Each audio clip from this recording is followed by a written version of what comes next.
The Prophet ﷺ said, there is no day in which Allah subhanahu wa ta'ala frees more people from the fire of hell than the day of Arafah. وَإِنَّهُ لَيَدْنُو عَزَّ وَجَلَّ. And He continues to draw closer and closer subhanahu wa ta'ala. ثُمَّ يُبَاهِي بِهِمُ الْمَلَائِكَةِ. And then Allah subhanahu wa ta'ala boasts to the angels and He says, مَا أَرَادَ هَؤُلَاءِ. What is it that these servants want from me? SubhanAllah, this is obviously best manifested on the day of Arafah at Arafah. But al-Hafidh ibn Rajab rahimahullah, he says, al-'itq min al-nar, the freedom from the fire that the Prophet ﷺ is talking about is li jami' al-muslimin, for all of the Muslims. It is not restricted to the place of Arafah, as the mercy of Allah subhanahu wa ta'ala is not restricted to a place. This is the greatest day of the year for every single believer, and it marks the initial day of decree where Allah subhanahu wa ta'ala stood us all before Him and all of us were pure. And Allah subhanahu wa ta'ala offers us this opportunity to go back to that purity so long as we acknowledge the original covenant with Him subhanahu wa ta'ala. And I want you to think about all the du'as that you want to make today. And all of those du'as are good, inshallah ta'ala, so long as the ask is good. But there should be no greater desire on this day than to be amongst al-utaqa, to be amongst those that are freed from the fire. And there's this beautiful scene of Hakim ibn Hizam radiyallahu ta'ala anhu, the nephew of Khadija radiyallahu anha, where he comes and he stands on the day of Arafah and he frees 100 slaves. And I just want you to think about the scene of 100 people being freed from slavery. And he calls out to Allah subhanahu wa ta'ala as the people are crying, and he says, هَذَا كُلُّهُ لِلَّهِ. Oh Allah, this is all for you as we seek to be freed from the fire. And subhanallah, as the people see him and as the people are crying, some of them said, رَبَّنَا هَذَا عَبْدُكَ قَدْ أَعْتَقَ عَبِيدَكَ وَنَحْنُ عَبِيدُكَ فَاعْتِقْنَا. O Allah, this is your slave and he has freed your slaves, and we are all your slaves, so free us all, O Allah, from the fire.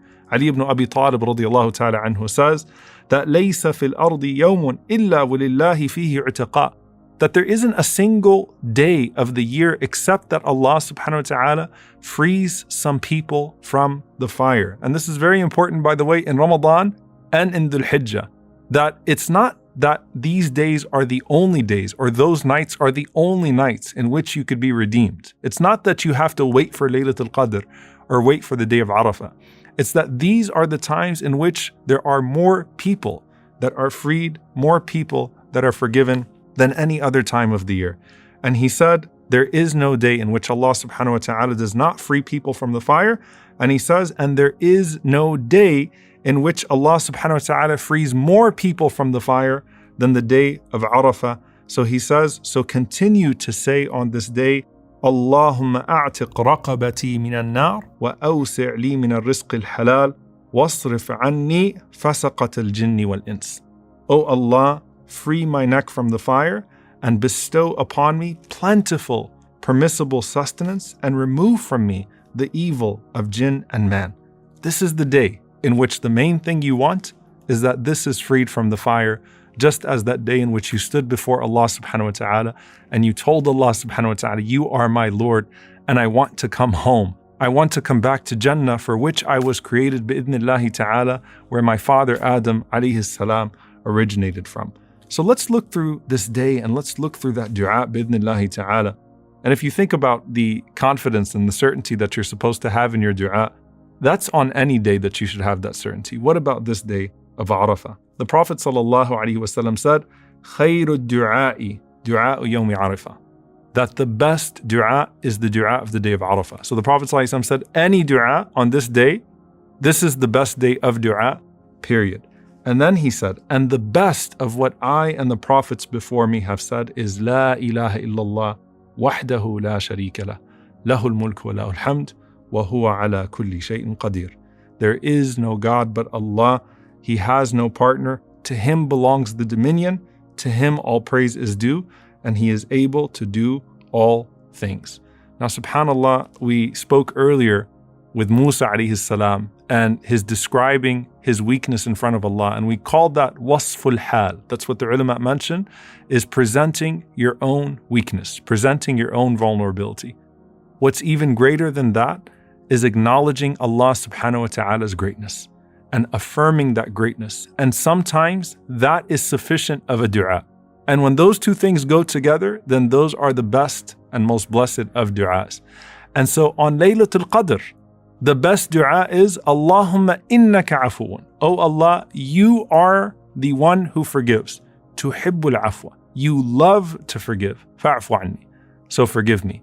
So you're acknowledging and affirming Allah subhanahu wa ta'ala's greatness and His love to forgive. Because guess what? You didn't get to legislate Laylatul Qadr upon Allah subhanahu wa ta'ala.